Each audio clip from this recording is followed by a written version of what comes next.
Jessica Lockhart. I'm the director of the International Institute of Humanology, and I would like to start this new program, this new space and time that I want to share with you every Monday, Moments of Inspiration, talking about a very special day that we're celebrating today. Today is the International Day Against Bullying. An important topic, right? Do you agree? Well, in Humanology, we approach bullying and all kinds of violence from a perspective that is a little different maybe from what other people understand. In our opinion, according to Humanology, any kind of violence doesn't only involve two participants, the perpetrator, abuser, or the victim.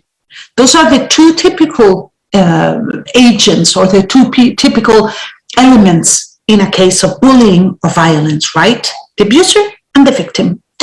In most situations, for example, in schools, when there is a case of bullying, what teachers and directors and schoolmasters usually do is they punish the perpetrator, the abuser, the bully, and they protect the victim. And that happens in almost any situation of violence in the world at all levels. That is the normal reaction. In Humanology, we always say that we have to first know and understand ourselves to then take action. Moments of Inspiration with me, with Jessica Lockhart, aims at sharing those insights and that inspiration with you so you will get to know and understand yourself better and then deal with the world. While talking about bullying and other kinds of violence, it's important to understand that according to Humanology, everyone involved in an act of violence is a victim. We're going to use bullying at schools as the element or example to analyze what I just said. I'm going to try and prove to you how everyone is a victim in any case of violence, even the perpetrator. Yes. You see, when an abuser or bully attacks somebody else, assaults somebody, and it could be a verbal assault, it could be a physical assault, it could be a spiritual assault either, or an emotional one, the perpetrator is always trying to get something, right? The abuser is trying to get something. In school situations, the abuser is usually trying to get some recognition, is trying to get some admiration, is trying to obtain, to somehow be seen by others and respected, to obtain that respect. And the bully, therefore, assaults the victim, trying to cause or provoke that feeling of respect, admiration, or even fear in the other peers, or even in the victim. So there is a goal to that bullying. Why is a bully a repetitive bully then? Why is it that bullies start attacking another victim when the first victim is removed from their environment? Because what the bully wants is that recognition, that admiration, and that fear, not to attack that specific person as such. A bully is a bully, no matter what the victim, funnily enough. So when teachers, schoolmasters, adults punish the perpetrator or abuser, the bully, what they're actually doing is they're giving the bully what the bully wants: recognition, respect. What the adults are doing is they're telling all the other children, you see, he attacked a victim, he abused another person, so we're going to punish him. They're somehow calling their attention onto the bully.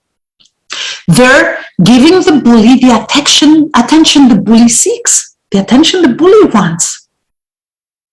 They're actually reinforcing the bully's belief that by abusing somebody else, they will get what they're dreaming of, what they want, to be the center of attention.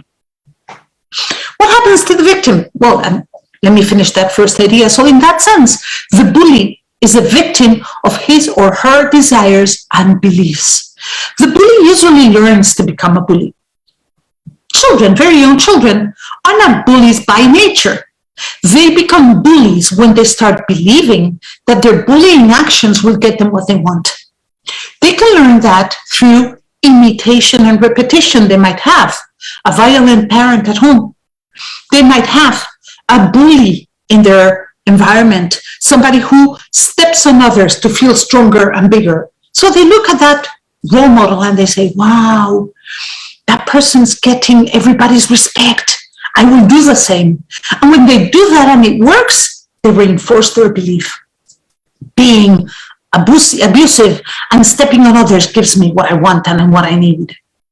In that sense, by punishing the bully, we're actually reinforcing his belief. This gives me what I want. Attention. The limelight. Victims. You know, when there's a case of bullying or when there's some kind of violence, what do we adults usually do with victims? Well, we take them away from the scene of the assault. We usually take them to another group, to another class. We might even send them home. We protect them so they're not attacked or abused anymore, right? Imagine abused women. We take them to shelters. So what are we actually doing?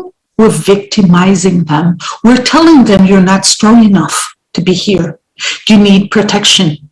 You are weak. You're defenseless. We are reinforcing the victim's belief, I'm useless and defenseless and there's nothing I can do. So once again, we're reinforcing those beliefs. And when the victim becomes a victim, the victim will act as a victim. Not consciously, of course, but whenever a person has the inner belief that they are victims, they will cringe at some loud noises or actions, and the abuser will immediately identify a victim. Not consciously, but subconsciously again. They will somehow notice that a person moves away, crawls into smaller space, or becomes rigid with fear. So those beliefs completely mark our actions. But in humanology, we say there's a third agent in all kinds of violences, or in many cases, violence, okay?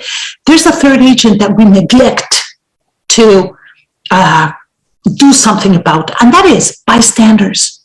In typical school bullying cases, we have all the other children who are watching and doing nothing.